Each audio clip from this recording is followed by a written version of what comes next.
Okay, hi everybody. So welcome to the last lecture series event of the semester. We'll be back in the spring with more. So I just want to introduce myself first for those of you who don't know me. So I'm Dr. Mitu Kandekar. I'm a member of faculty here at the NYU Game Center. Some of you may not know me because I've been on sabbatical for a little while. I'll be back in the spring as well. But before we kick off tonight's event, I want to just take a moment to thank our sponsors. So Take-Two, DOTS, and Empire State Development. So thank you to our sponsors. And like I said, this is the last lecture series event of this semester, and I have the enormous pleasure tonight of introducing our speaker, who is an award-winning game developer who also happens to be a graduate of our MFA program. So Carson is the technical designer at Half Mermaid Productions, which is an independent studio founded by Sam Barlow and focused on creating authored, player-centric stories across the spectrum of narrative genres. So she worked as lead programmer on their celebrated game, Immortality, which is what she's going to be speaking about tonight. But before that, I actually want to just take a second to speak a little of my personal experience with Connor, because I had the pleasure of getting to know her as she worked, as she was in the MFA program and working on her thesis project, which was a game called Picklock, which she worked on with fellow grad Mary Georgescu, which is a cool physical controller-based lockpicking game. And during her time as an MFA, I also got to work with her when she interned at my studio, Glow Up Games, where her incredible aptitude for technical design and approaching novel programming problems really just shone through. So I was actually really sad when I learned that I was losing her to Sam Barlow, who very rightly snapped her up and snapped her amazing talent up even before she graduated the MFA program here. But as it turns out, everything worked out as it was supposed to, because this project was a perfect fit for Connor's unique blend of skills and perspective, and of course led to her being personally recognized as the game was nominated for the BAFTA Award for Technical Achievement for this year. So I am beyond thrilled to welcome to the stage for tonight's lecture, Carson. Round of applause.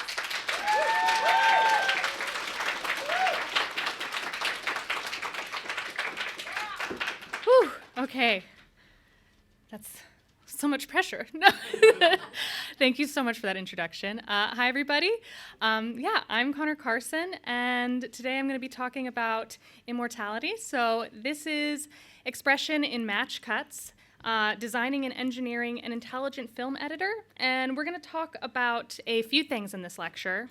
So I'm going to spend a little bit of time introducing myself and Half Mermaid, the studio I work for. And as a former Game Center student, I thought it might be interesting or maybe even useful for anyone starting out to hear a little bit about my journey into games, which was not at all a straight line. And then we're going to talk about Immortality in the big picture sense. Hopefully most of you have played, but if you haven't, I'm going to do my best to avoid spoilers, narratively speaking. Technically speaking, we're going to be talking in much more detail, so a little bit of the magic of what happens under the hood is going to be spoiled a bit.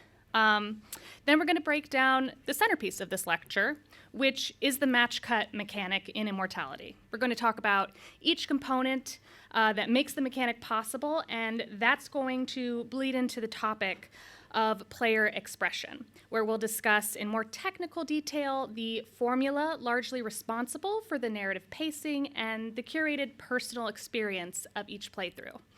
And then, of course, there's going to be the Q&A portion of our evening. So, that's me.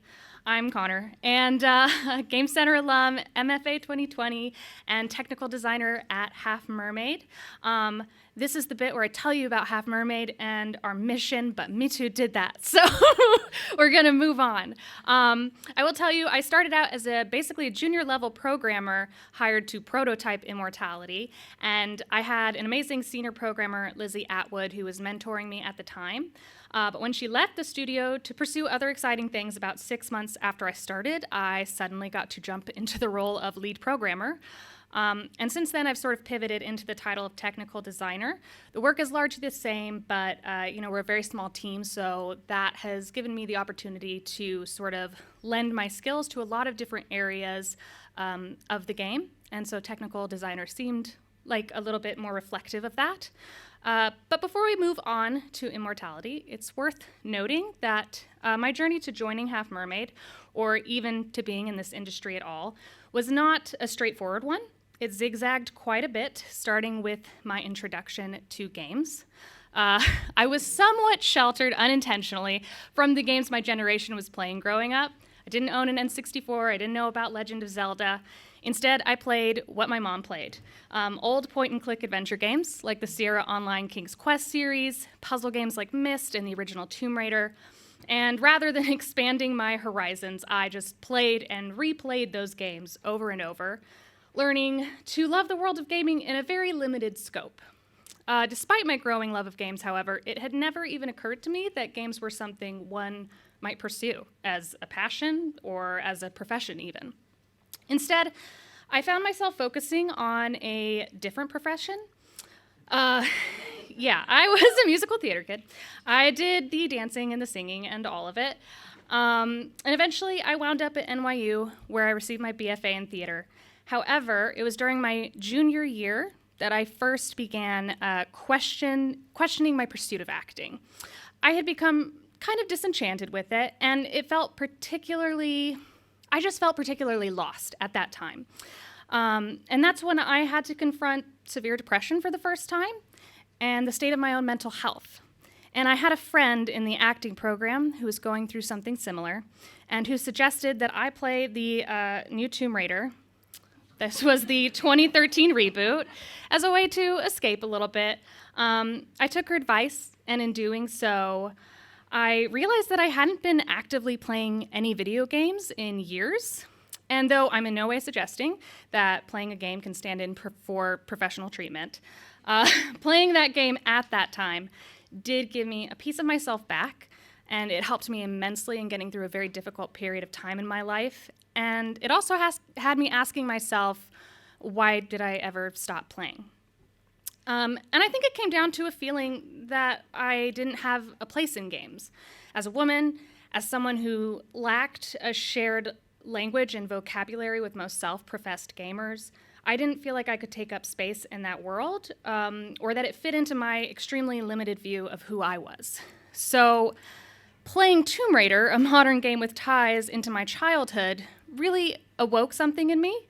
My acting classes always spoke about play and childlike wonder in performance, but it felt forced when I tried to embody those concepts, like I didn't really know what they were. Getting back in touch with games reminded me, and in pursuance of more play, I signed up for an elective class taught at the NYU Game Center. I don't even know if this class is still around, but it was called Thinking About Games, and it was taught by none other than Charles Pratt. It was really more of a philosophical class, discussing concepts like play and trying to define, what a game even is. Shout out to Johan Huizinga, that's who that photo's of. It was a very Charles Pratt class, and I loved it. It was just the breath of fresh air that I needed, and at the end of the semester, I remember Charles asking me if I had ever considered working in games. And whether you know it or not, Charles, that was such a pivotal, life-changing moment for me, because it was the first time anyone had made me realize, people do this for a living, they study it, they do it as a profession. I didn't pursue it in that moment, of course. I was just a single semester from getting my BFA and still tied to my original acting pursuits, but the seed had been planted, and it continued to grow and grow. All the while I was auditioning and finding myself in a lot of situations like this. And over time, I came to accept that it just wasn't for me. And to be clear, this is not a knock on acting. I still have an extremely special place for acting in my heart. I'm married to an actor. But, I just kind of realized that personally, I didn't want it enough for it to be sustainable. And I was just finally at a point where I could let that go and pursue things that were really calling to me. And it was then that I decided, what the hell? I'm going to apply for the Game Center's MFA and see what I can do. I had no idea what that might be. I had no prior experience in any game development field. But I put together the best application that I could and was somehow miraculously accepted. And for whatever reason, despite having no prior programming experience, my time here taught me prior experience, or a lack thereof, wasn't as limiting as I suspected. And I found my love for programming. Code and I just clicked. So I dedicated a lot of my studies to it. I was lucky enough to intern for Mitu at Glow Up Games, and then was lucky enough to be hired by Sam to take on a programming position at Half Mermaid. I'm sharing all of this personal information with you, not to put a spotlight on it, but because I felt like a massive imposter for a very long time. And at times, I still do, like right now, giving this talk. I felt like an imposter as someone who plays and loves games, as someone studying games, and as someone working in games. And if anybody is feeling that, I just want to remind you that I came to games having never written a line of code, with an acting resume and special skills that included karate and latte art. But for some reason, I'm here. I've found that even best laid plans rarely go in a straight line, and that doesn't invalidate our pursuits, not the ones we left behind, nor the ones we've never previously considered. I believe it enriches them, and prior experience be damned. If you find yourself uncertain or intimidated by a particular project, new skill, or tool, don't decide then and there that you can't do it before you've even tried, or even after you've tried, honestly. And don't devalue the experience you have. No matter how irrelevant it may seem to what you're doing at the present, in my experience, none of it is irrelevant. Okay. Enough of that. Let's move on to the main feature, Immortality. So Immortality was released last year, August of 2022. It's been the recipient of some incredible reviews and awards that have absolutely blown myself and my team away. But what is it actually about? Immortality is about exploring a cache of footage from 3 lost films which were never released. The first film, Ambrosio, is a lush period drama in 1968 and adapted from M.G. Lewis's Gothic novel, The Monk. It starts out with a young woman infiltrating an abbey in Madrid to be near the seemingly pious monk with whom she's fallen in love. From there, it kicks off in some really crazy ways, but I won't spoil it for you. The second film, Minsky, is a noir-style thriller filmed in 1970, and it's about a detective investigating the murder of a famous artist and the muse who is suspected of killing him. And finally, the third film, Two of Everything, is a thriller shot in 1999 revolving around the lives of a successful pop star and her body double. So the player is presented with this unedited lost footage from these 3 films, which include everything from rehearsals to BTS to interview clips, the whole gamut.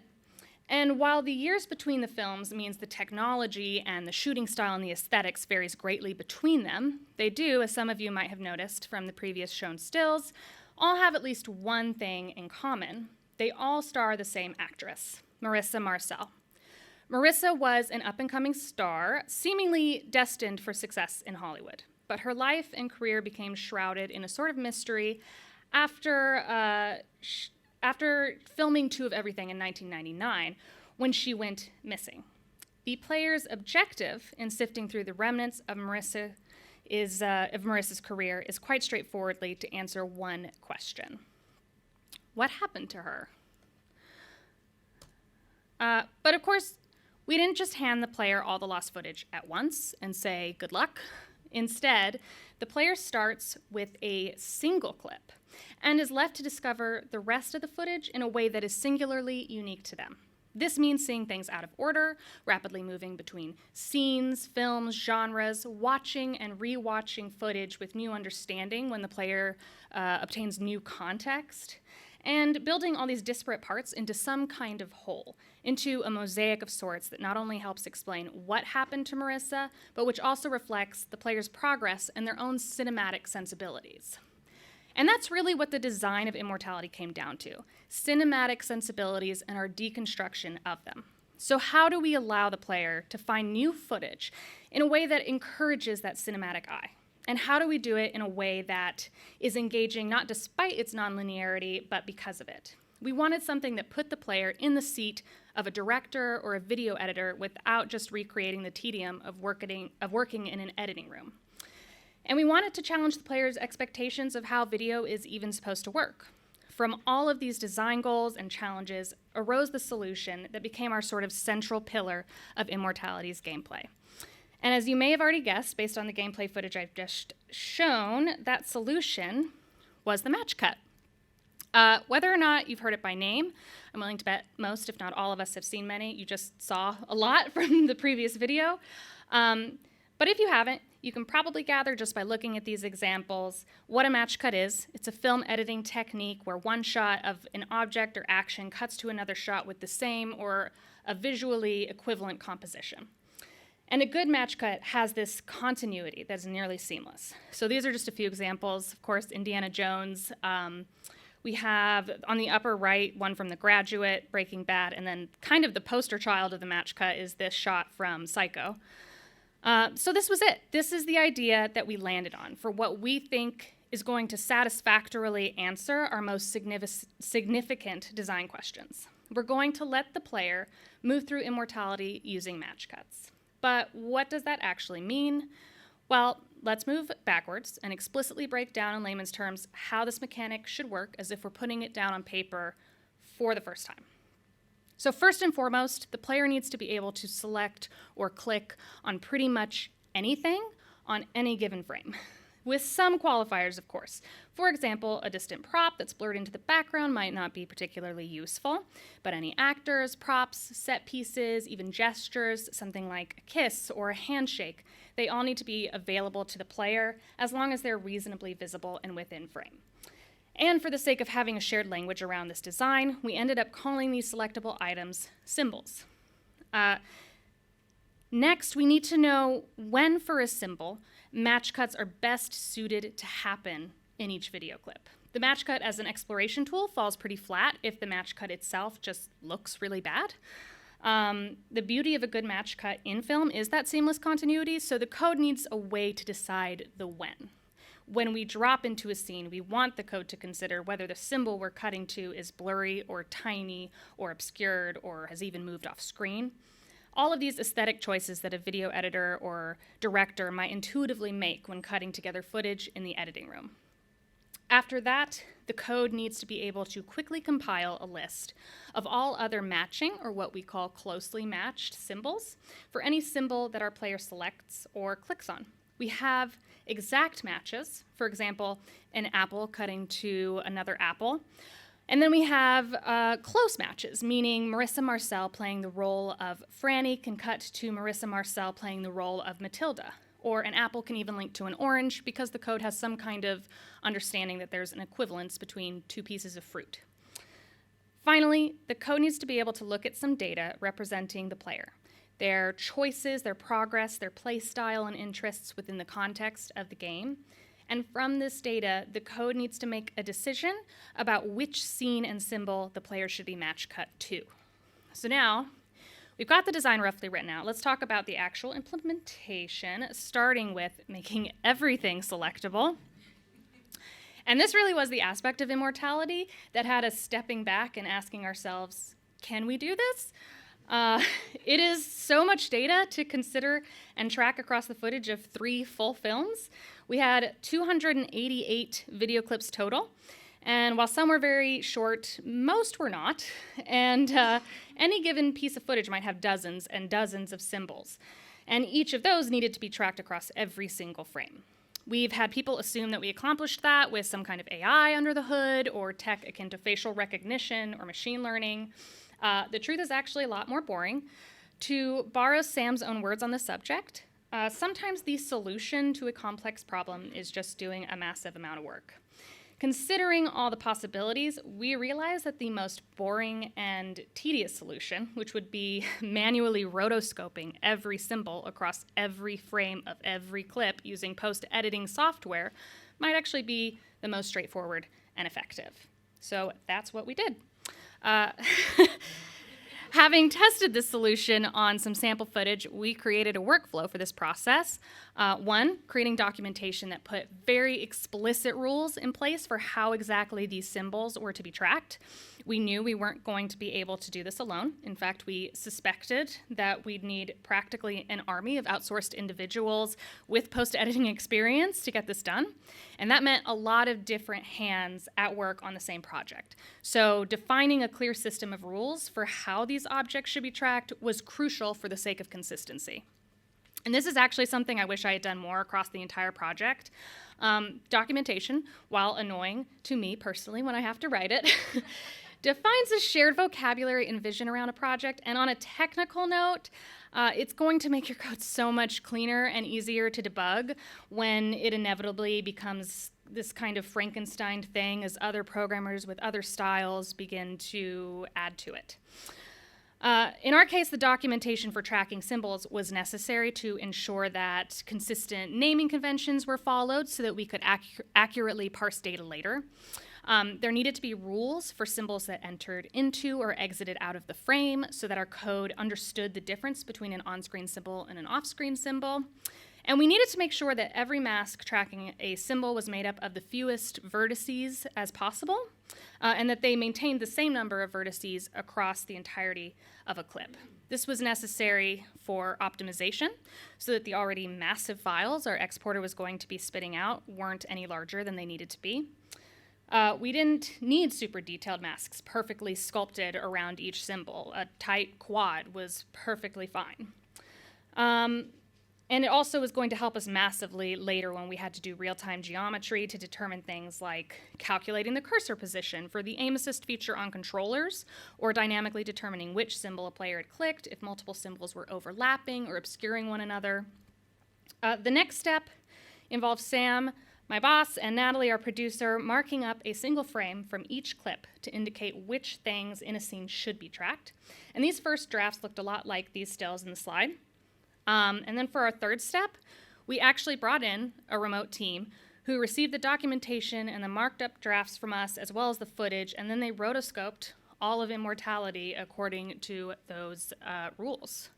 Finally, when a clip was done being processed, an exporter script was used to read all the mask data within the editing software, and it was then copied over to a text file, which looked a lot like this: a giant wall of unreadable text. And so, pulled from the video, we have some key information about the footage itself at the top, things like duration of the video clip, the frame rate, the video resolution, variables more so concerned with video playback. But below that, we can see, if we squint our eyes, that we're looking at our first symbol in this clip, hand_lighter, and all of the pertinent tracking data for it. Every frame in this case, called a key in the language of the editing software, is listed with the timestamp at which that frame occurs, and under each key is a very long, comma-separated list of decimal numbers. If taken and split into pairs, however, suddenly these numbers look a lot like two-dimensional vectors, each with their own x and y coordinates. And in fact, these coordinates make up the vertices, creating the path around our symbol handlighter. If we were to actually plot these vertices over the frame of this particular video, which happens to be a Minsky clip, then we get a mask that looks something like this.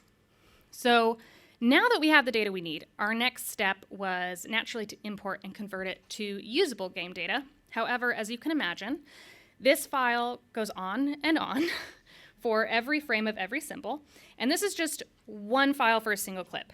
To have that much data plugged into our resource files in-game was going to become completely untenable in the editor and just be way too big of a game for people to download.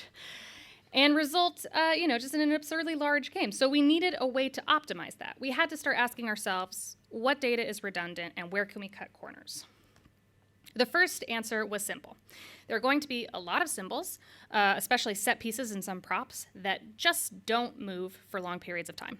For example, because this is a still shot, once the apple is put down, every frame until it's picked up again has the exact same tracking data.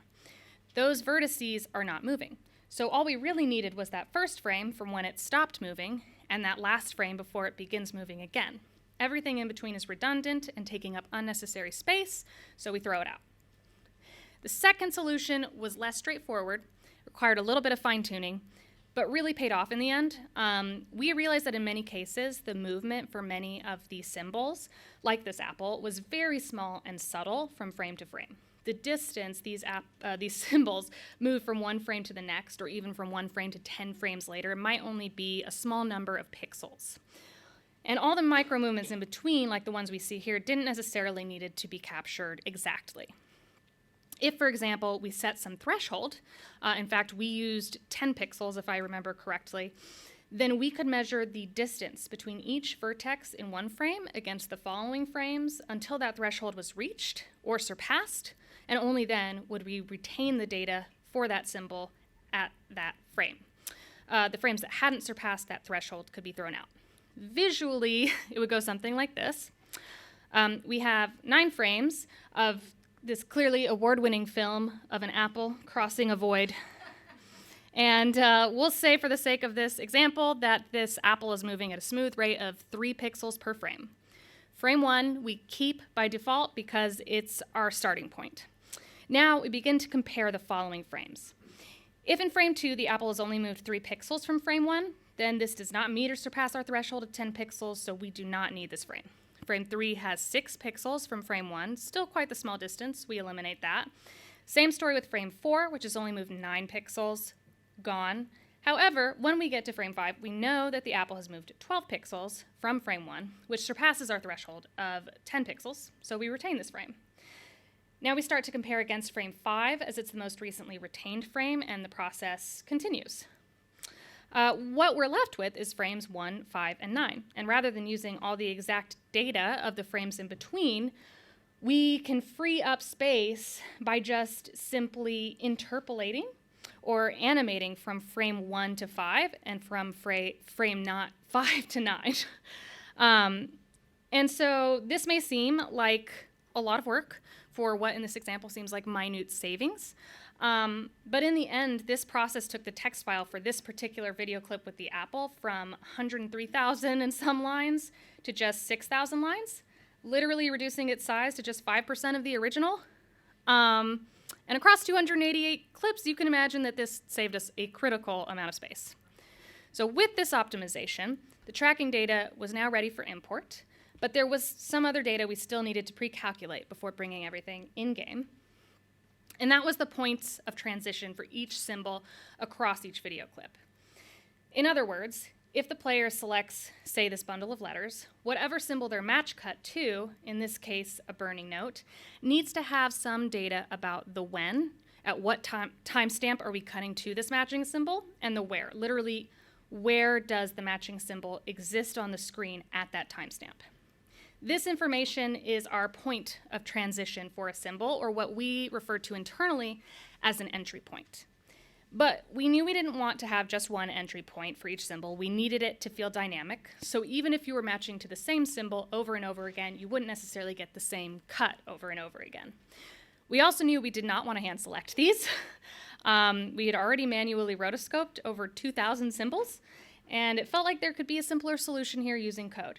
So we had to ask ourselves at that point, what does an aesthetically pleasing match cut look like in terms of literal data? Well, obviously we needed to ensure that the symbol was on screen.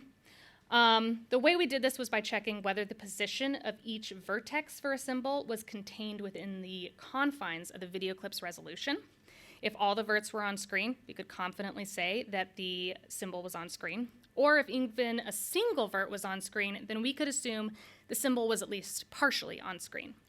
Where we ran into some issues was when we realized there was actually a third scenario where the symbol itself could be technically on screen while none of its vertices were. So for this specific case, we added a stipulation to the method. Given that all the vertices had failed to check that they were on screen, we now had to take 2 vertices at a time and test whether or not the lines that they formed intersected with the bottom, top, left, or right of a given frame. If so, our symbol must be at least partially visible. If not, however, and the symbol is found to be truly off-screen for a given keyframe, then of course that keyframe is not going to be selected as an entry point, and we remove it from the running. And the next thing the code needed to check was whether or not a symbol on a given frame had just entered the shot or was about to exit the shot. The reason for this, as one might imagine, is because zooming in and crossfading to a symbol that's about to fly on or off screen quickly, like the woman on the left-hand side of this clip, is going to mean zooming into the edge of the footage or into an obscured object and potentially losing sight of it before the actual transition itself has even finished. In other words, it's going to look and feel pretty crappy. So to keep this from happening, the next step was organizing all the frames of tracking data for a given symbol into sections based on when they entered on screen and exited off screen. In most cases, symbols would only have one section in a clip, but for symbols that entered the video clip and exited the video clip multiple times, or if a symbol became obscured in the middle of a video, then you might have multiple sections. So having determined these sections, which were just arrays of keyframe data, we simply cached the timestamp of the first and last keyframe in each section as our entry time and exit time. And those became the points of reference for comparing against each other frame. Now with that data available to us, we simply looped through each frame in each section and calculated the distance in time from a frame's timestamp to the entry point, or to the entry time and to the exit time, and they became our point of reference. Apologies, I skipped it.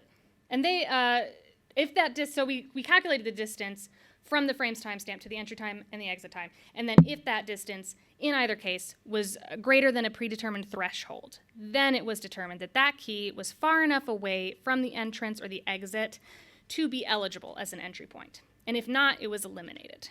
The last major step in letting code determine the entry points was checking that the symbol meets the size minimum. Because at a certain point, especially given the time era of these films and therefore the resolution of the video, zooming all the way into a tiny symbol was going to result in a really pixelated or grainy image at best, or be totally unrecognizable at worst. The solution here was really simple. Taking into account the resolution of a given video clip, we calculated the area of a given symbol using the vertices of its tracking data. Then we simply compared that to another predetermined threshold. In this case, we used 500 square pixels. And if the area of a symbol on a given frame was smaller than that, we removed it from the pool of eligible entry points. Finally, as cool as it would be to include and utilize every valid entry point, we again run into the issue of space there. So instead, we selected a finite number of entry points for each symbol, in most cases about 3. And we selected these based on 2 criteria, which were, we chose the largest, meaning literally those that were taking up the greatest area of space on the screen, and which, if possible, did not occur at a time when an actor was speaking and when subtitles would be visible on the screen. That wasn't always doable, so there were conflicts at times and we had to kind of compromise there, but that was definitely favored. Now, with the logic necessary to determine our entry points, along with the earlier obtained symbol tracking data, we were finally ready to import and organize all of this information into actual game data.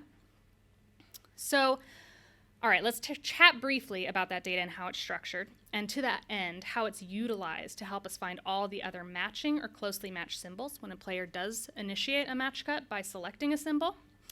Within Immortality, all of the necessary game data is stored in a database known as the metadata object, and within that object are stored 2 lists of 2 major data types, video data and video link data. They sound similar, but are actually very critically different. Video data is a structure containing all the info for a single video clip. So the full list of video data objects acts as a lookup for all the videos contained in Immortality. These individual video data objects contain everything relevant to the video clip itself, from the video ID to its duration to the frame rate to a list of all the symbols that appear in said video. These symbols are represented as a list of what's called mask data objects. And within each mask data object is contained most of the relevant information for a given symbol: its name, its tracking data, and most significantly, a list of its valid links. And a valid link is simply the name, represented as a string, of a symbol that is a close match to the original symbol. So if, for example, we're looking at the mask data for the symbol apple, its valid links will contain strings like orange, kiwi, strawberry, etc.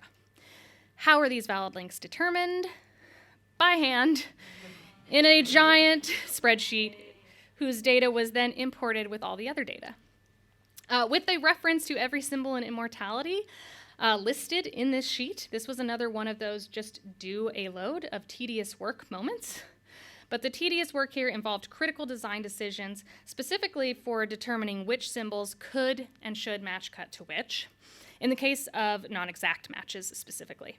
So it was Sam and Natalie who ultimately determined each symbol's valid links, making the final call on whether things like a hand should not only be able to match cut to another hand, but also to a glove or to someone clapping or a middle finger. Once determined, these valid links were then plugged into our mask data object. Now, our list of video link data pertains to all symbols, the things that link our video clips together, and it acts as a lookup for when we need to find matching symbols for some given mask data selected by the player. So a single video link data object represents almost a type of symbol as opposed to an instance of a symbol. In other words, we can look up the symbol apple in the video link data list, and there should only be one entry matching it. Then within that video link data object is a list of video entry data objects, which represent each video instance in which that symbol appears. Finally, each video entry data object contains one piece of information, the entry points we determined at import for that instance of a symbol in that specific video clip. And we remember that an entry point pertains to the when and where for when a match cut can happen. The reason that these data structures matter is because it is by cross-referencing this different data that we can successfully search for all of the matches for a given symbol selected by the player. The search goes something like this. We have the video data object for whatever video a player is watching at any given time.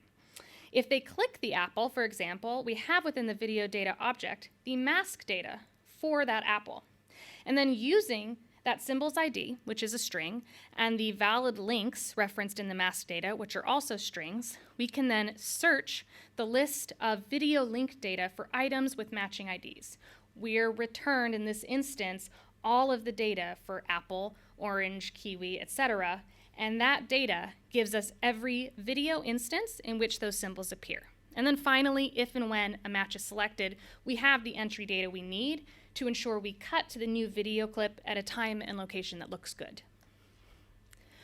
But before we actually get to initializing the match cut, there's one final step, and that is actually selecting that final symbol that is returned from the list of possible matches. And this is where so much of the player's expression is taken into account and reflected to them in Immortality. There is an element of randomization at play, and this was essential to Immortality's nonlinear form and to providing a completely unique experience to each player. But the randomization is highly curated, weighting each possible match. And this weighting is determined by many values tracked throughout a given playthrough, values indicative of the player and their play style. In many ways, the function ultimately used to calculate this weighting is kind of the heart and soul of the game, both from a technical perspective and a narrative one. And this function was called score result.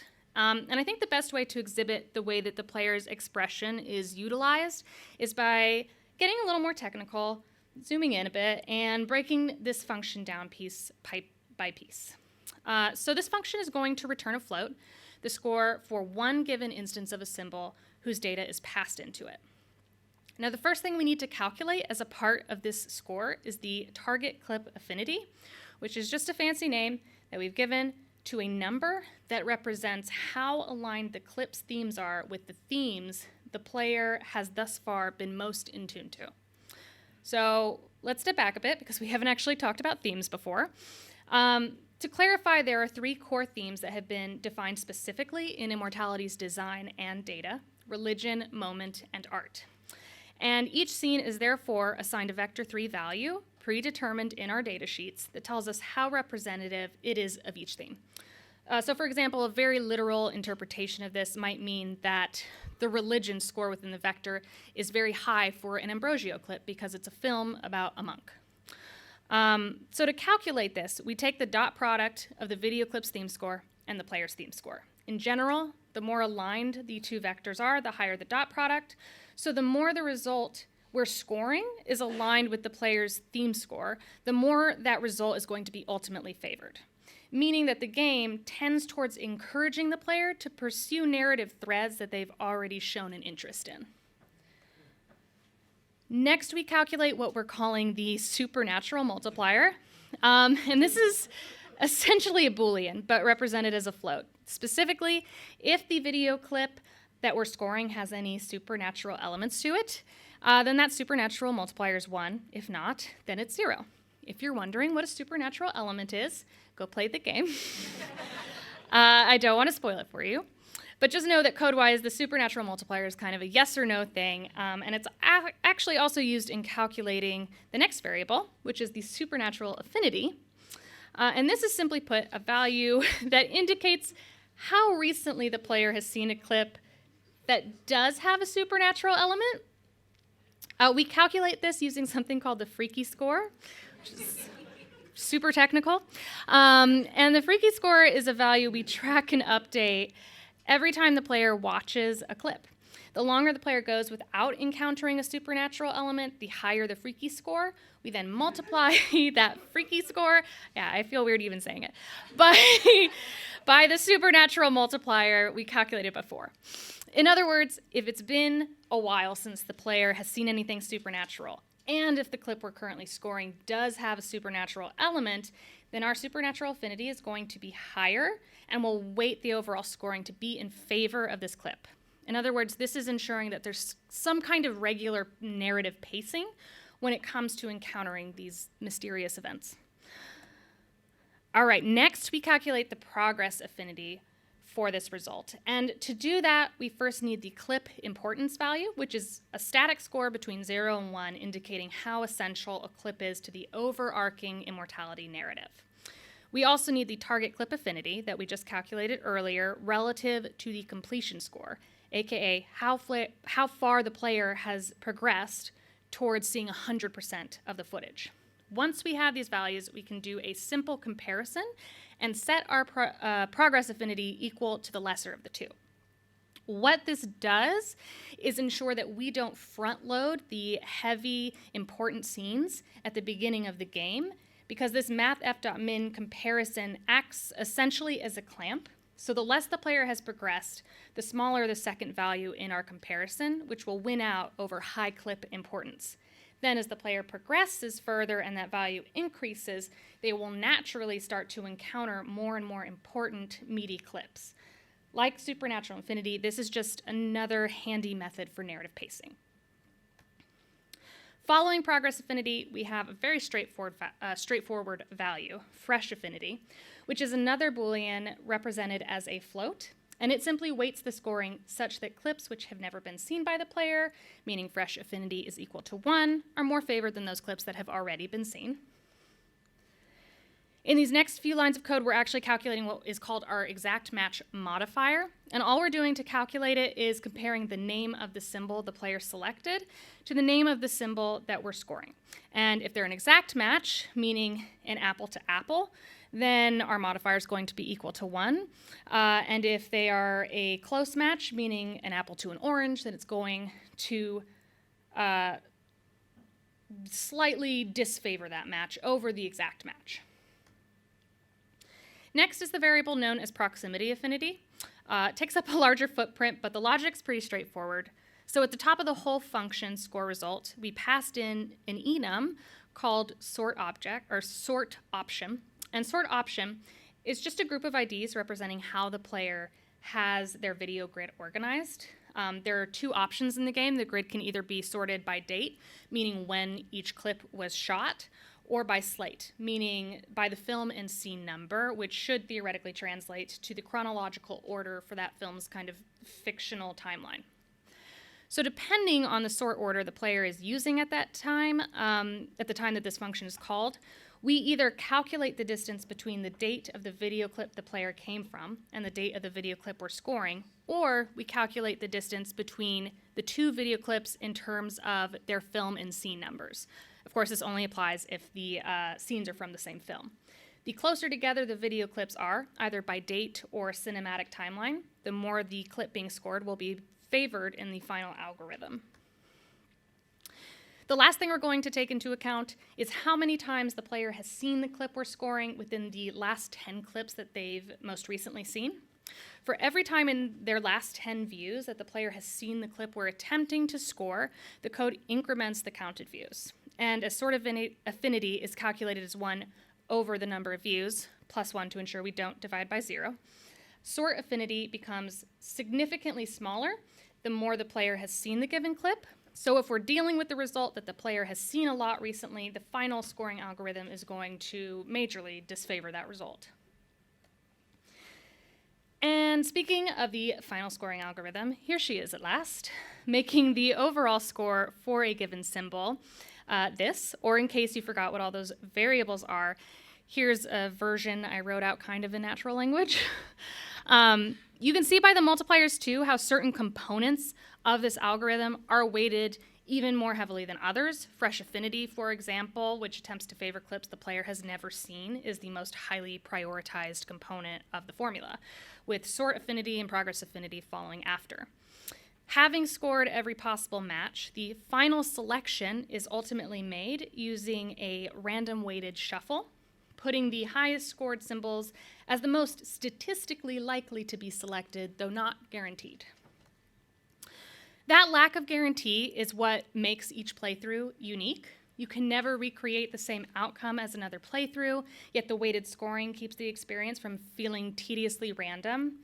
It's not a roll of the dice, but a dive deeper and deeper into the rabbit hole of what happened to Marissa and into the player's own sensibilities and perspective on her story and their themes.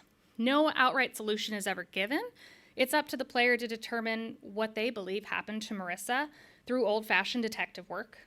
And their perspective on that is highly determined by the order in which they saw certain pieces of footage, on whether they saw clips in their entirety, and on what they never saw. That, in turn, is not entirely in their control, though it is very reflective of how they played and what drew their attention, making the grid of symbols they've collected a literal mosaic sort of artifact of their own making. And what's better, under the hood, it's really not particularly complicated. It's just a lot of data. Even the score result function, though perhaps intimidating at first glance, is made up of very straightforward math. Weighted shuffles are, by the way, Sam Barlow's favorite design tool, and I can certainly see why. So what we set out to do was make something traditionally considered to be as linear as it gets, film, and create a nonlinear, self-expressive mystery game that challenges the idea of what a game can be and what film can be. Hopefully we've accomplished that, but if nothing else, I hope you take away from this that something that may seem insurmountably complicated can often be solved using simple, albeit tedious, methods. And often, if you're thrown into the deep end, like I was, you have to do something the dumb way before you find the better way. And you might even discover that the dumb way was actually the smart way all along. And there you have it. That's how we made a film editing technique into an expressive and exploratory mechanic, one that hopefully will solve the mystery of Marissa Marcel. Thank you.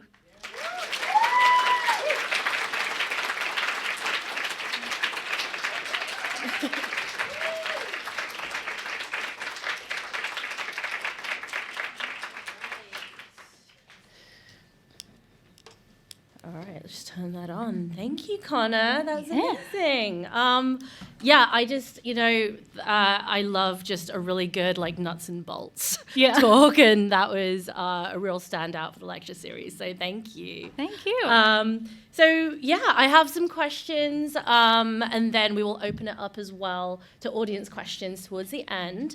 But, yeah, I just want to say, like, this whole thing, you're just working with so much data, and I feel like just kind of solving for like process, right, is just like such a challenge in like so many types of games that we work on, and especially when you're like, as you were doing here, you're just inventing this like new pipeline of like how to handle like you're handling movie clips and like all the data they're in. Like, where did the inspiration come from for like how to do that? Was that you architecting it? Was that the previous programmer? Was it a little bit of both? It was definitely a little bit of both. I was really lucky, especially once I kind of had to jump into the position of lead programmer, that Lizzie, my former mentor and who was working with us, had left me a really awesome, solid foundation of code to build off of.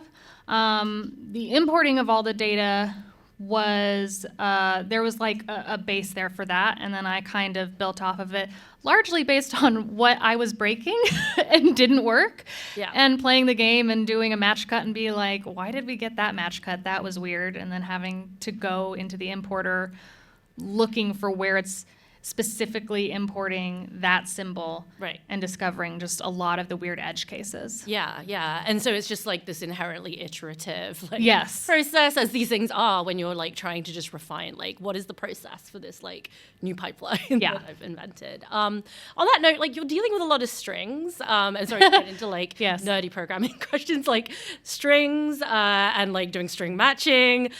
Lot of room for error when you're doing that kind of thing. How did you like validate all of your string data?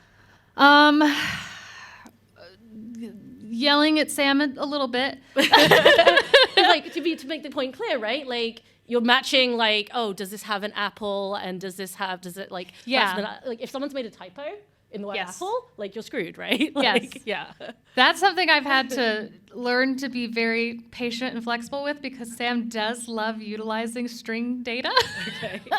And having to remember to just like constantly do case insensitive checks and having everything just spit out information if something doesn't look right. Like a lot of it was just do this if it goes correct. If it doesn't go correct, tell me exactly what you're doing and what you're dealing with when it fails. It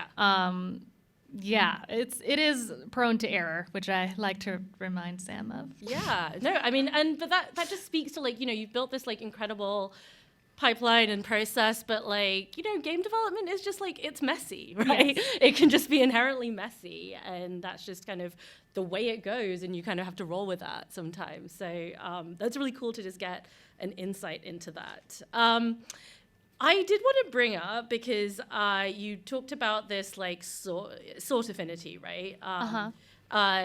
And so I was, I was so curious as I was playing Immortality about like, what does tuning for the game like look like? So it was really cool to get like an insight into like some parts of it. Like, so for instance, right, you decided like, oh, has the player seen this clip in the last 10 clips they saw, right? How did you like decide to get to that number of like the last 10 clips? Like, is that something that you would considering like a tuning variable? Yeah, 100%. All of those sort of multipliers in the score result function were the main tuning variables. And there was some tuning that just happened within the algorithms of some of those variables that we were calculating, but most of it was like, all right, we're gonna say that 5 times, and then we were like, well, we're getting a lot of repeat videos still. Let's bump that number up. Was that just like internal playtesting? Yeah. Right. Yeah. There's just a lot of internal playtesting and just throwing out different numbers and changing them slightly. Yeah. That sounds like game development. Yeah. So the other thing I really loved was, you showed the screenshot of like all of the different symbols kind of being tracked. And like, I'm curious, like, is that like a debug view you had in the game? Like, and I was so curious about like, what other debugging tools did you build into the game? Like, yeah. Yeah. Yes, I did end up building a lot of debugging tools specifically for the mask tracking. So there was just generally literally drawing the lines between those vertices for the data that we could turn on and off. There was another tool that was for looking at the entry points for each symbol. So like, because that was all calculated at the import and was kind of unknown to us what match points or what entry points it had chosen for when a match cut should cut to another thing. So if you went into a clip, you could enter a certain mode where you could cycle through each symbol's entry point and see if it looked good. And if it didn't, kind of say like, what do we need to tweak here, or what's going wrong that's making this choose a kind of crappy point to do this. Yeah. And also I was curious about, like, I assume there must have been some tuning of how the match cut just looks in terms of like how quickly you're zooming into it, or was that? Yeah, that was kind of a joint effort with me and Sam. I think there was a lot of tweaking there in terms of just like doing using different curves to kind of animate the zoom in and the zoom out differently, testing out how long we needed to fade, testing out what we did when we inevitably did have to zoom into something on the edge of the screen. So like rather than just having this. And was it like a certain like style of match cut that you were trying to get? Like, is there a certain like filmmaker's like style of match cut that you were trying to sort of recreate with like the speed of the transition? For the match cut itself, not particularly. It was just kind of what we felt looked best. Although interestingly, there's like kind of a subtle feature where when you play a video clip from the video grid, it starts playing as the clip goes into full view. And we did try to recreate the trombone zoom effect in that, where like you zoom in digitally on the camera as you pull out physically.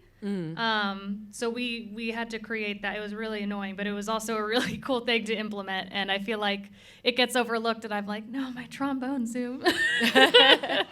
I did notice that though, actually. Oh, thank you.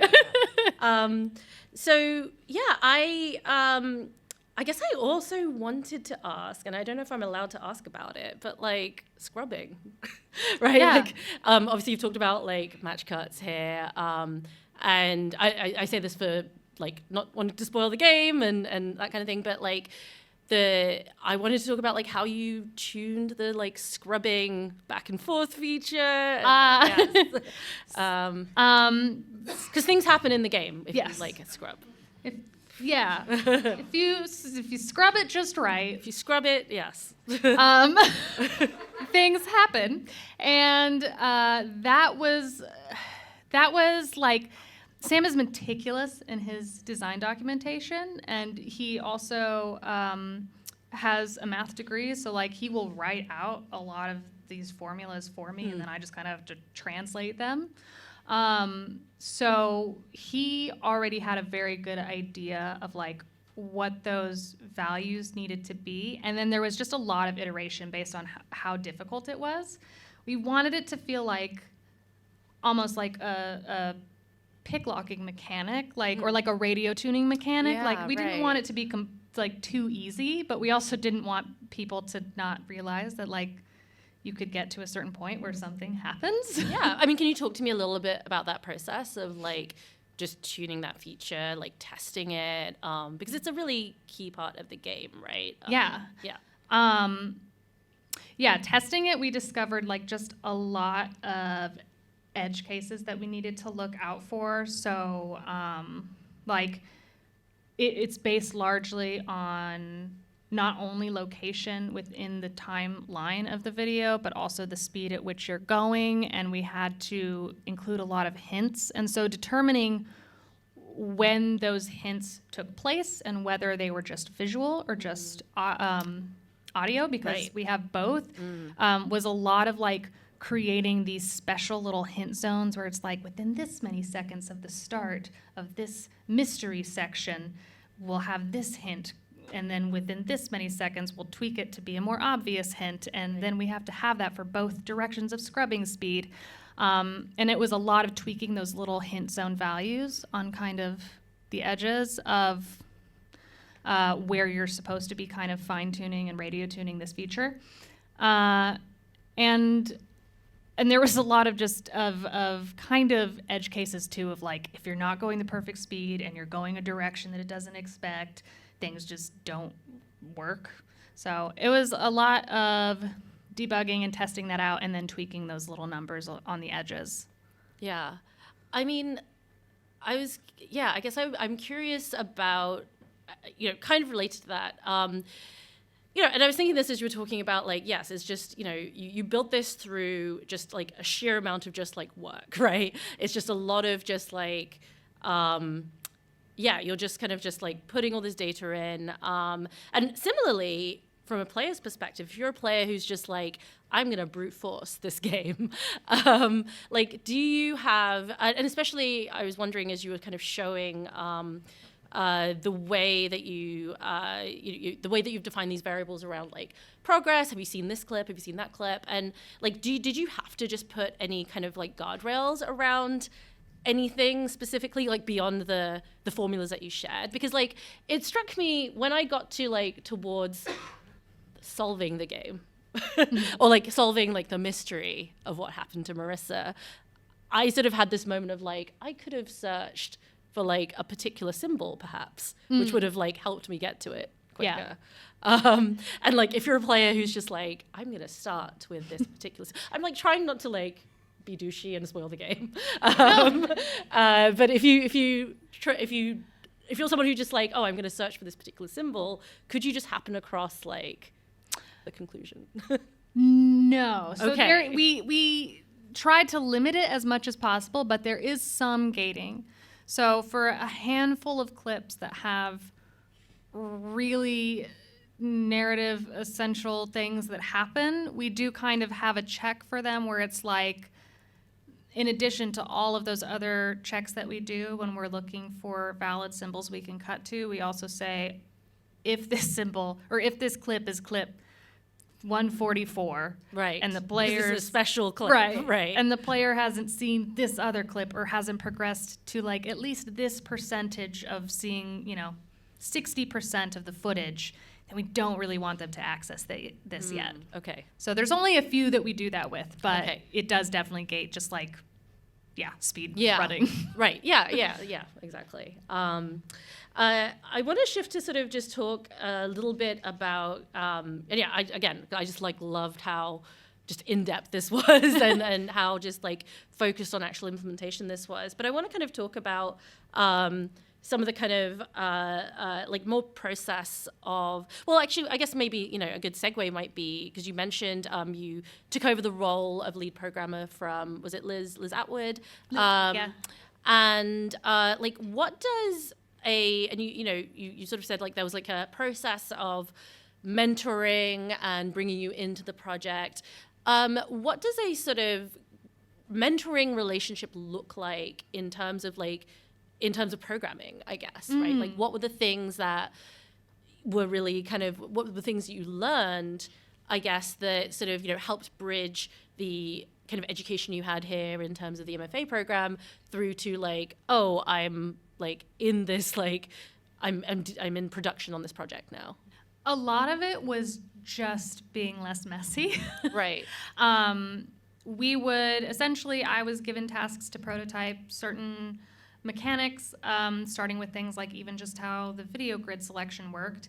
I would go off and do that, and then once a week, Lizzie and I would meet, and she would have spent some time prior to our meeting reviewing my code, making notes, and a lot of it was just very much like formatting things and clean and like kind of to match her programming style, which at first I was like, but why? But I also now get it, having had other programmers come in and add to my code, and I'm like, why'd you do it like that? It makes it so much easier to have like a shared concept of like your coding format, and so a lot of it was that, and then a lot of it was optimization, because I think so much of our time at the MFA is just like produce something, make it work, especially like I took prototype studio. So I was not thinking about optimization when I was making, a game once a week. So a lot of it was like, actually, if you use this function instead, it's going to be quicker, or if you order the variables like in this order, it's going to process, like very fine-tuning things that were maybe somewhat negligible in the work I was doing, but in a huge project are gonna clean it up and make a huge difference. Yeah. Have you had the opportunity yet to kind of like pass on some of that process? I guess it's been largely you. I know like Dylan has also worked on the project. Yeah. Dylan, what wisdom have I passed on to you? No, I won't put you on the spot. Hilariously, I mean, Dylan is kind of the only person. But at the same time, Dylan came on as a contracted programmer and did a lot of wonderful work on Immortality as well. Yay, Dylan! So, we were in the same class together, so it wasn't exactly like a relationship where I was necessarily like telling you how to do your code. But I mean, I think I had some practice in like how to express that I maybe wanted your code to match my code a little bit more. But more of a like establishing a house style, right? Yes. Like, yeah, yes. This is what the house style exactly is like. Right. I think like also, I'm really curious, like, you obviously started the talk talking about like the background you came from, which was, which is really interesting, and like musical theater and acting. And, in some ways, this kind of project where those elements of craft are being brought into it, right? Like this is a game which has like live actors who are just incredible. Just how do you sort of think about that? Like, how did that kind of inform? I'm sure it like informed your interest in like working on the game, but like as a programmer who comes from a background of acting, like how does that inform the way that you kind of like work on the game day to day? Yeah. There wasn't like Sam and Natalie shot everything in LA, so I didn't necessarily I wasn't super involved in the filming, and so that was all just like what it was when they gave me the footage, and it was wonderful and I was happy with it. But what I kind of found that I was contributing to with some of my acting background was a lot of just like the visuals and a lot of tuning like the animations for things like the film strip going across the video grid, or like the trombone zoom, or like fine-tuning those right, because you have that language already, right? You have that literacy. Yeah. And creating a lot of the shaders, which was my first time creating pretty much any shaders, and there were a lot of very specific ones that I had to create for different grains, for each film had a different grain for the era that it was shot in, and then for like dust and scratches. So I didn't realize that was actually being created at the engine level. Yeah. Like those are shaders. Okay. I didn't realize that. I thought that was all just like in the footage. No, okay. Yeah. Cool. That was just a lot of me very quickly trying to learn how to do shaders. Oh, interesting. Yeah. That was something that was really cool, that I think kind of not only just like my experience in acting, but also weirdly before I pivoted into games, one of the jobs that I was working was video editing. So I had some like amateur experience in that.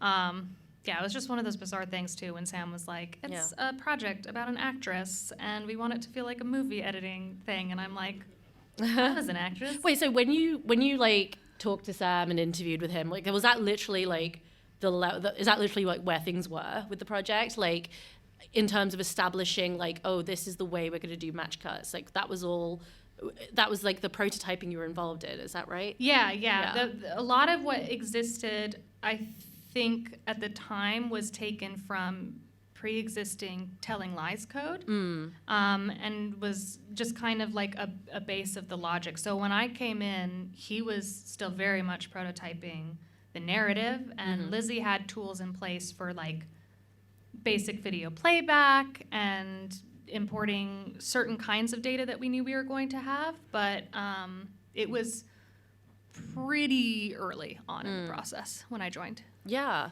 So did you, like, in addition to the sort of ways you ended up establishing, like, the match cut system, which is very, like, you know, it's obviously, like, symbol based, etc. You showed, like, on that slide when you were introducing, like, this is what match cuts are. They were, like, kind of movement based match cuts, for instance. Oh, like, yeah. Was there any sort of experimentation with, like, other kinds of match cuts, right? Because it can, from my limited, like, I do not have a film background, but I've seen some films. Yeah, I wish that there had been more of an opportunity for movement. I think that was something maybe the next game. Right, yeah. But there was some fun things with gestures rather than literal symbols. So there's like a whole series of clips that you can kind of go into a deep dive with of kisses. Right. So you could just go from kiss to kiss to kiss to kiss, and then some crazy things happen. But yeah, that was about it. The extent of it was pretty literal symbols and then some gestures like that. Yeah. I think that's about the questions that I have. I do want to open things up to the audience as well. So do we need to set up anything? If we could have people line up. Yeah, if folks want to, yeah. Oh boy. Hello. Oh, is this on? I was just recording. Oh, now Dylan Okay. just got I come here. All right.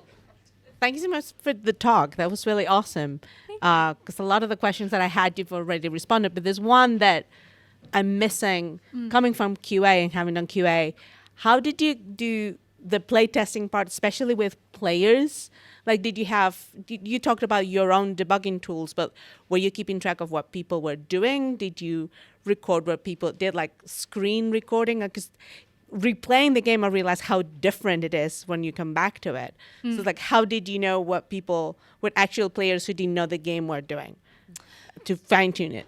We weren't necessarily tracking what the players were doing. We did provide them, we had outsourced a QA team, and we did provide them with all the debug tools so that, like, once they kind of were confident that they were getting to the credits and that was all working well, that they had tools to then quickly test other things, like they didn't have to sit there for hours collecting individual symbols.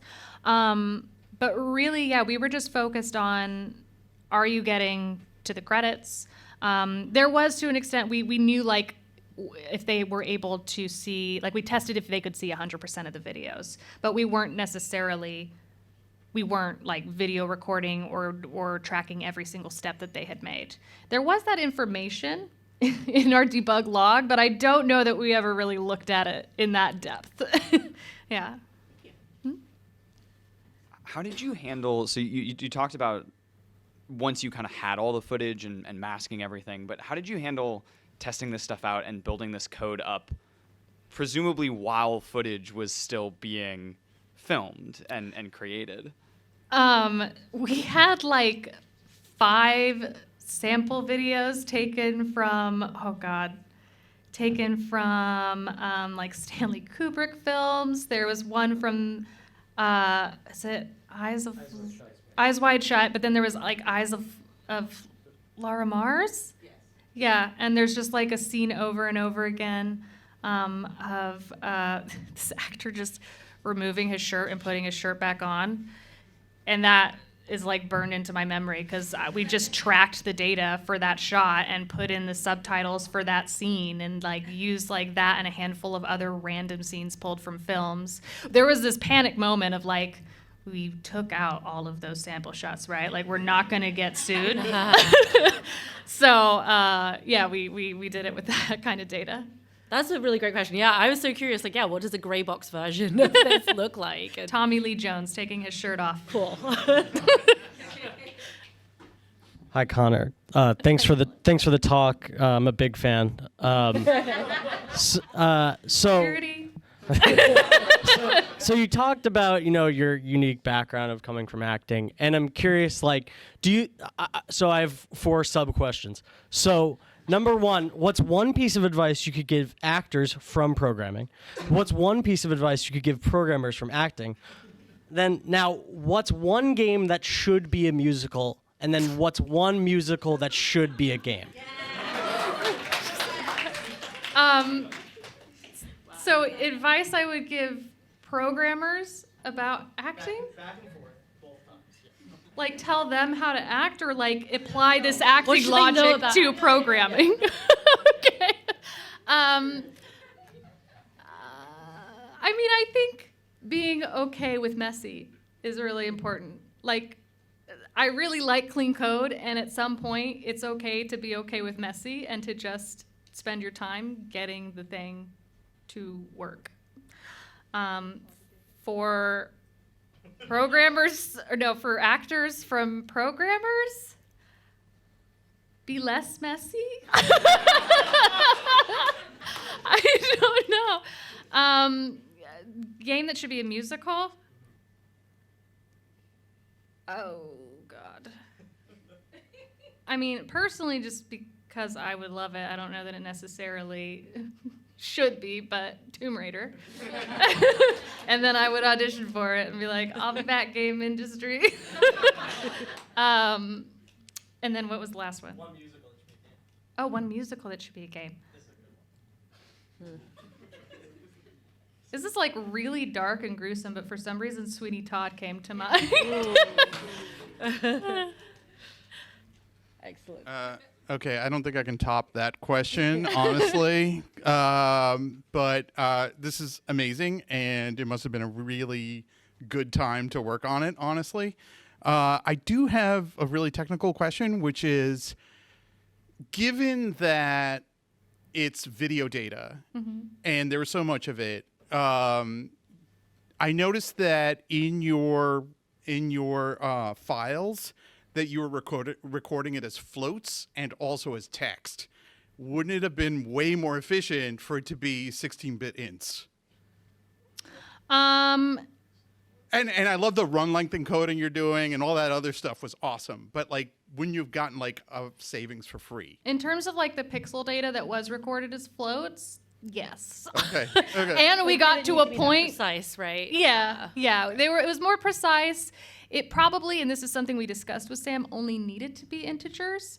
And amongst everything else that we were working on, we were like, this works, and we never got around to going back to it. Okay. But yeah, fair enough. I guess it would have changed as well your like tracking, your algorithm, which is about like deleting certain frames, right? Because if you're just rounding out to the nearest end, then like. But a pixel's a pixel, right? And, Yeah. And it's an integer, so yeah. Yeah, I think, there probably would have been some tweaking and some logic, although I think whole integers would have probably worked and been more efficient. We just, It Okay. worked. kind of, we just didn't, we just didn't do it. And we were like, it worked. That's a fair answer. Yeah. Okay, thanks. Yeah. Actually, I do want to ask about sort of ports, right? Because Immortality is out on what platform? Because it's obviously on PC and console. It's on mobile as well. Yes, mobile through Netflix. So if you have a Netflix account, you can play it for free on your phone. And as well as Xbox. And we are currently working on a PlayStation release. Yeah. Yeah. And how involved were the sort of ports like outsourced or like how did Yeah. that work in terms of The ports were outsourced. I was more so involved with, I think, the mobile port because there was just a lot of core logic that had to change for mobile and a lot of data that had to be like compromised in terms of making it smaller. Yeah. Because it was just too big of a project. Yeah. But beyond that and beyond like having to explain my code where I had poorly commented, I wasn't too involved other than somebody being like, what is this actually doing here? But again, goes back to the pressure, as you said, of like documentation and Yes. like I clean did not code and all of that do stuff. enough right? documentation. I should have. And I feel everyone here like as should. programmers, like we just never write enough documentation, right? Like that's just, we should always write more documentation. I always need to tell myself that as well. Yeah. Next question. Hi, I'm also here in Game Center, and I'm really excited to meet someone like you because I'm trying to make an interactive film, and I really love the visual in this project. So we're like the VHS, like the style did in shader, or did they actually shot on film? Yes, so the grain and the scratches and dust was all done in shaders. Oh, amazing. Yeah, so that was a really fun part of working on this project for me. Yeah. So were you also able to, like, because you're from like acting / theater background, were you able to contribute to part of the story, being like, oh, maybe there's a better idea for this or that? Yeah, actually, that was a really cool part of being on such a small team. I was included in a lot of those narrative sort of design meetings, and I was even included in the process of casting. So like we would all watch the acting auditions together, and that was really cool. Yeah. Oh, Amazing. that's great. Thank you. Good question. Thank you. All right, next question. I was so prepared to. Be on top of the question of the gray boxing. So after like the prototype is done, is there like more back and forth between like the tech and also the art team making the movies, or just the movies are all like done and shipped into the project and as like a giant pack, or it is like more back and forth between like how we want to make the movie and how we want to make the interactive aspect, and then there's like more conversation in between? There was not so much conversation there. I think Sam had a really clear idea of exactly what the film was going to be. And he also always has a really good eye on how things are shot to lend itself towards being interactive. So he takes that on set with him. And then what ended up happening was once it was shot and done, I was just given all of the footage and it was all plugged into the prototype essentially. Right. But you were saying though that like you were still, so filming was happening while you were also like working on the code side, Yes. right? So like, I guess the question is, Yeah, right? Like yeah. another way, I guess, to optimize the game would be to be like, okay, just move fewer things, right? In the scene. Yeah. Everybody just like be more static. Yeah. I think there is definitely some thought to that, to the composition of like what's moving, what are props that we care about, what don't need to be props here so that we don't have to track them. But yeah, Sam loves his symbolism, so there were a lot of props. Yeah. But is there like any specific shot that is decided like, oh, we probably want to add an apple at first so that people can actually jump to the shot, or everything is just there? Yes, there were very specific decisions made about that. I wasn't involved in that process, but Sam had like very specific things in the script about where props were and where like and making sure that there were a lot of matching props so that you could get from one scene to another. Gotcha. Thank you. Next question. Awesome. Hi. Yeah. Thanks so much. It seems like a lot of like the tech came down to like optimization stuff as well, which is like super interesting. Not very sexy, but super interesting. At what point in the process did that come? Like, was it sort of like a build the optimizations in as you did it, or was it like an optimize later sort of problem, or like at what point in that? Because like often as a programmer you hear like, oh, like don't over optimize initially, but it seems like with something like this, it's like, yeah, I'm about to have like 15 gigabytes of one file, right? Like I got to fix it, or like how did that process sort of go for you? Probably the optimization came in a lot later than it should have. I would say we started caring about optimization when the serialized object that contained all of the simple and video data started breaking the engine. And then we were like, oh, we need to deal with this. So that was after we had all of the footage and then imported all of the mask data. That's awesome. Yeah. And how did you come up with like the particular process like that you used to optimize? Was there like a framework that you worked off of, or was it just kind of like examining what you had and like figuring it out, you know? A lot of it was examining what we had, and most of the optimization happened in the importer, so it was a lot of building off of that and kind of, yeah, a lot of it too was done like with where we took out frame data that we didn't need. That was just like a Python program that ran through all of the text files and stripped out all of the data that it didn't need. And that was just a little standalone program that we wrote, and then we tweaked it a lot based on like, oh, oops, we actually need to keep that frame because now we're cutting to a symbol that it thinks is on screen and isn't really there because I wrote this little error in the code. But yeah, it was largely in the import and in that Python program that all the optimization happened. Cool. Thank you so much. Yeah. Really quick question that I, since we're talking about all the like unsexy but crucial implementation details that get into like making games, right? Given all the video data in this project, like what was your version control solution? Oh, we used SVN. Okay. I love SVN. I actually love SVN it is great. too. It's old school, robust, yes. Shout out to SVN. No, I really liked it, and I found that anything going wrong, like any merge conflicts, were a lot simpler to resolve with SVN than I was used to, like in other version control solutions. We were also very spoiled in the fact that for a long time there were 3 of us, and only one of us was touching version control. Right. And then when Sam touched it, I was like, Sam, why did you touch it? You broke something.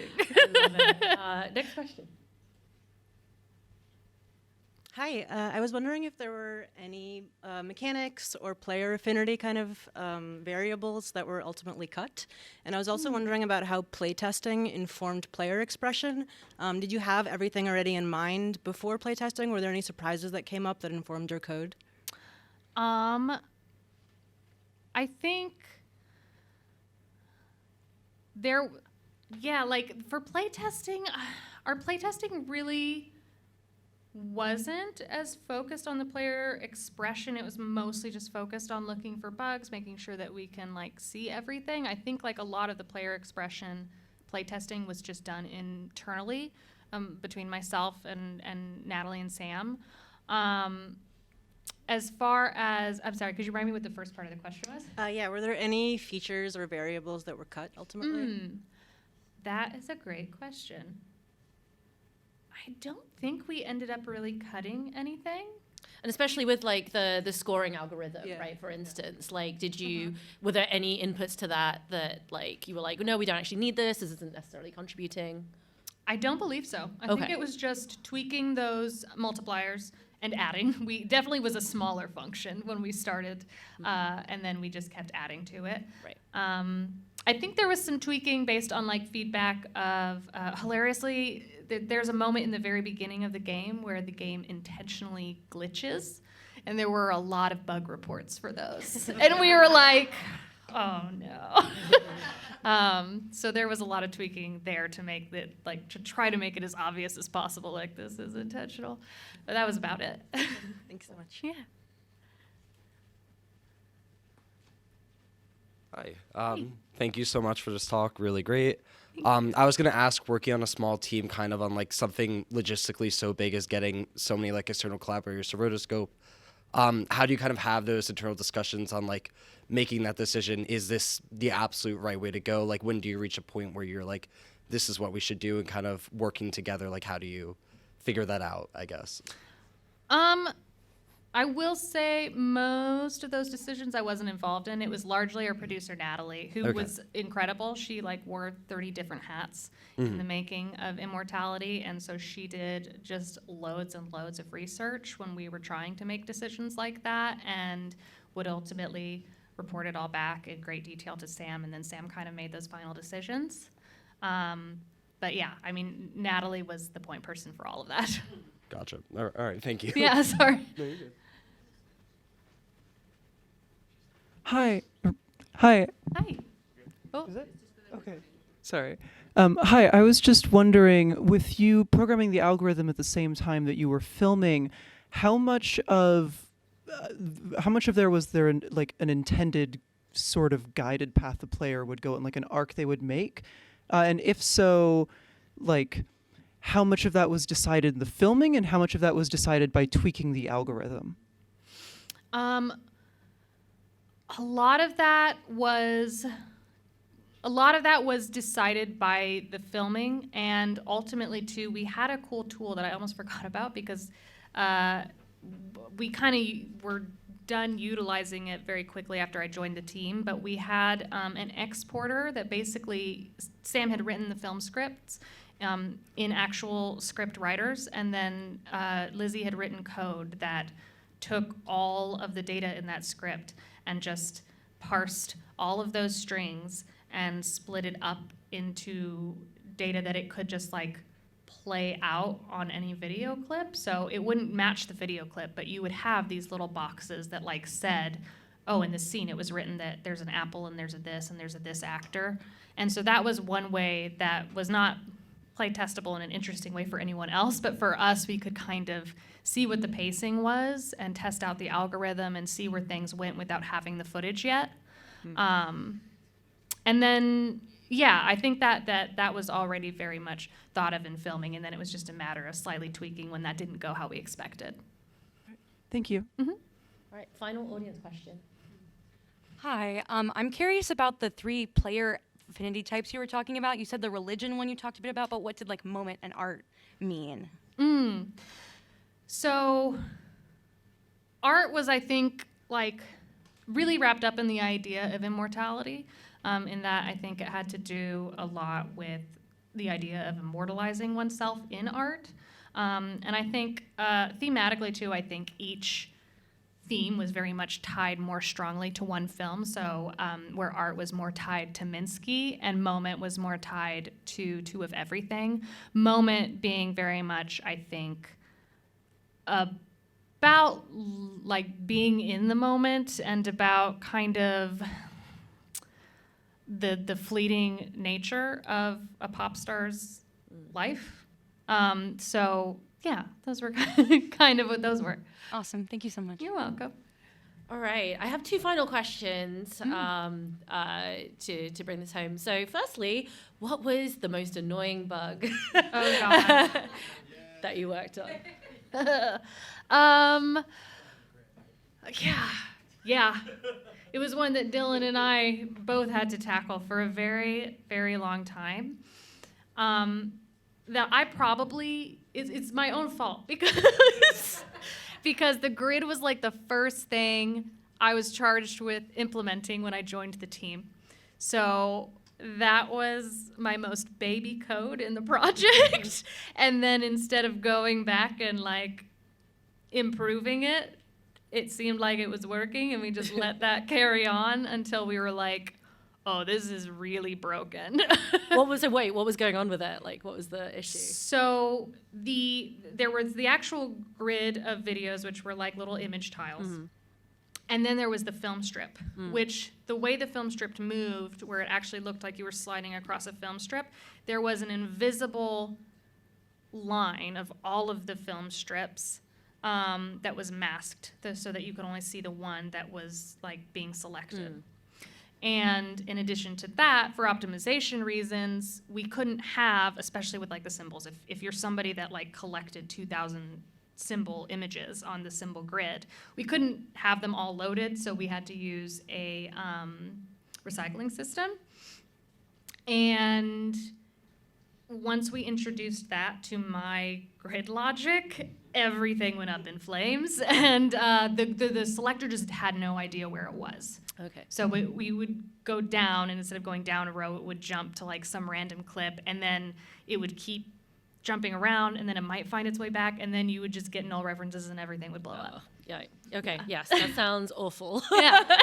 And then final question: if you could go back and tell Connor, who was in the throes of like working on thesis, and while you were like deep in the MFA program, if you could go back and tell her anything, what would it be?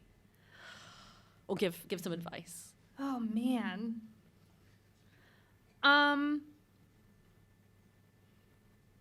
Don't talk to Dylan. And